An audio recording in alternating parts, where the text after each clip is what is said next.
प्राचीन समय की बात है। एक छोटा सा गांव था जिसका नाम था अमरपुर। इस गांव के लोग चंद्रमा को दिव्य मानते थे और उसे चंदा मामा के नाम से पुकारते थे।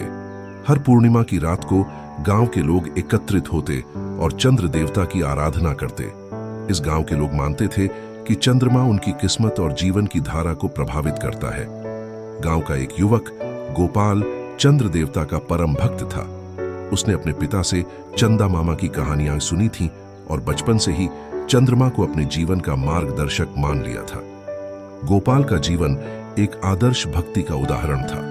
वह दिन रात चंद्र देवता की कृपा और आशीर्वाद की कामना करता था। एक दिन गोपाल ने एक अद्भुत सपना देखा। सपने में चंद्र देवता ने उसे बुलाया और कहा, गोपाल, तुम मेरे सच्चे भक्त हो। तुम्हारे लिए एक विशेष यात्रा तय है। मेरे वास्तविक स्वरूप का दर्शन करने के लिए तुम्हें एक पवित्र स्थान पर जाना होगा। वहां पहुंचने के बाद ही तुम्हें सच्चा ज्ञान प्राप्त होगा। यह सपना गोपाल के मन में गहराई से बैठ गया। अगली सुबह गोपाल ने अपने दोस्तों और परिवार के साथ इस सपने को साझा किया।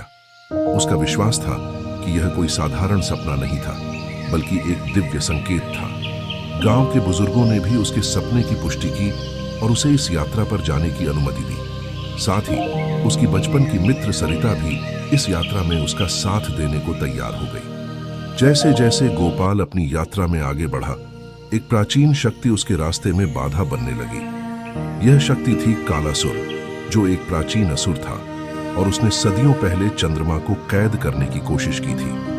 कालासुर को अब भी चंद्रमा से घृणा थी और वह चाहता था कि चंद्र देवता की शक्तियों को नष्ट कर दे।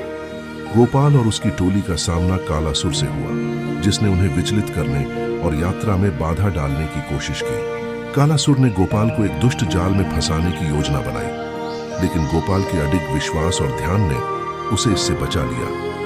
गोपाल ने अपनी प्रार्थना और चंद्र देवता की कृपा से कालासुर को हराने का संकल्प लिया। अंततः कठिनाइयों और संघर्षों के बाद गोपाल और उसकी टोली एक पवित्र स्थान पर पहुंचे, जहां उन्हें चंद्र देवता का साक्षात्कार हुआ। वहां का दृश्य अद्भुत था।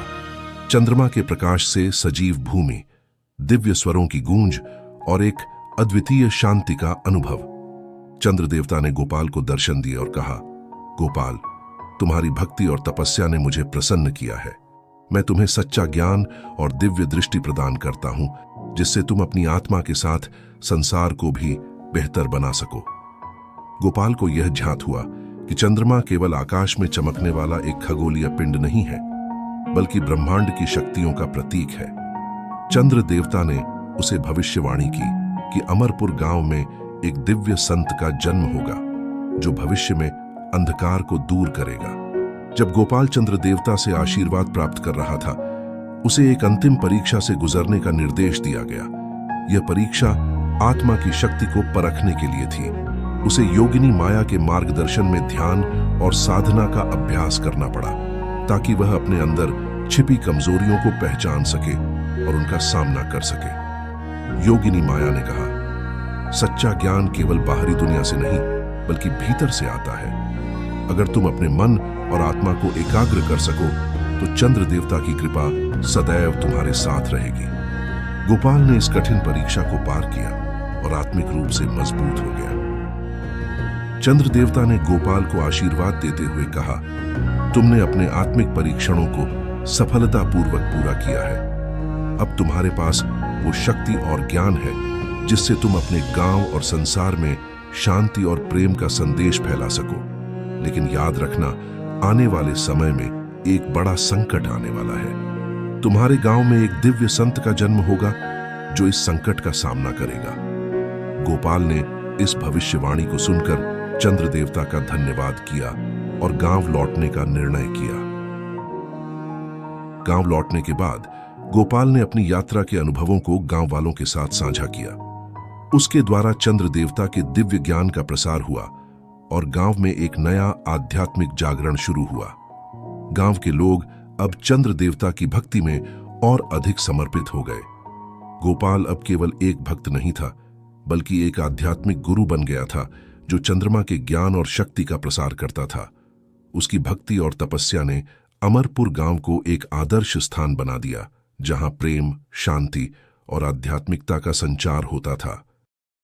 गोपाल की इस दिव्य यात्रा ने यह सिद्ध किया कि सच्ची भक्ति और विश्वास के माध्यम से मनुष्य किसी भी अंधकार को दूर कर सकता है। चंद्र देवता की कृपा से गांव में समृद्धि और शांति स्थापित हुई। चंद्रमा ने केवल रात के अंधकार को नहीं, बल्कि मनुष्य के अंदर के अज्ञान को भी मिटा दिया।